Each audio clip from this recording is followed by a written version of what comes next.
Hero Sharwanand పేరు తలచుకోగానే ఆయన నటించిన గమ్యం, రాజు మహారాజు, అందరి బంధువయ్య, ప్రస్థానం, రన్ రాజా రన్, శతమానం భవతి వంటి చిత్రాలు గుర్తుకు వస్తాయి. వీటిలో శతమానం భవతి బిగ్ హిట్గా నిలిచింది. ఆ తరువాత నుంచి మళ్ళీ శర్వానంద్కు ఆ స్థాయి సక్సెస్ దరిచేరలేదు. శతమానం భవతి తరువాత 10 చిత్రాల్లో శర్వానంద్ నటించారు. కానీ ఏదీ మురిపించలేకపోయింది.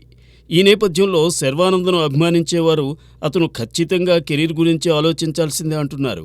ముఖ్యంగా కథల ఎంపిక విషయంలో శ్రద్ధ వహించాలని ఆశిస్తున్నారు.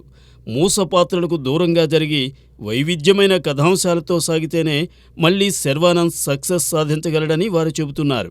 శర్వానంద్ నటుడిగా తెరపై కనిపించి దాదాపు 20 ఏళ్లవుతోంది. 2004లో 5వ తారీఖు సినిమాతో తొలిసారి తెరపై తళుక్కుమన్న శర్వానంద్ ఆపై చిన్నా చితకా పాత్రలు పోషిస్తూ వచ్చారు. మెగాస్టార్ చిరంజీవి శంకర్దాదా ఎంబీబీఎస్లో చిన్న పాత్ర అయినా మంచి గుర్తింపు సంపాదించాడు శర్వానంద్. ఆ తర్వాత ఆచితూచి అడుగేస్తూ సాగిన తొలిసారి గమ్యంతో హీరోగా సక్సెస్ సాధించాడు. ఆపై ప్రస్థానంతో నటునిగానూ మంచి మార్కులు పోగేశాడు. రన్ రాజా రన్, శతమానం భవతి చిత్రాలతో హిట్స్ చూశాడు.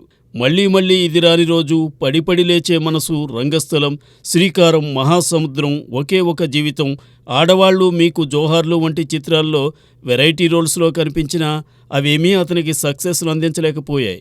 ఈ మధ్య వచ్చిన మనమే కూడా ఆకట్టుకోలేకపోయింది. దాంతో శర్వానంద్ ఫ్యాన్స్ ఆందోళన చెందుతున్నారు. తమ హీరో విలక్షణమైన కథాంశంతో సాగితే తప్పకుండా మళ్లీ సక్సెస్ రూట్లో పయనిస్తాడని ఆశిస్తున్నారు. వారి మాటలను హీరో చెవిన వేసుకుంటే తప్పకుండా రాబోయే రోజుల్లో శర్వానంద్ విజయపథంలో పయనించవచ్చునని మరికొందరు చెబుతున్నారు. ఏమవుతుందో చూద్దాం.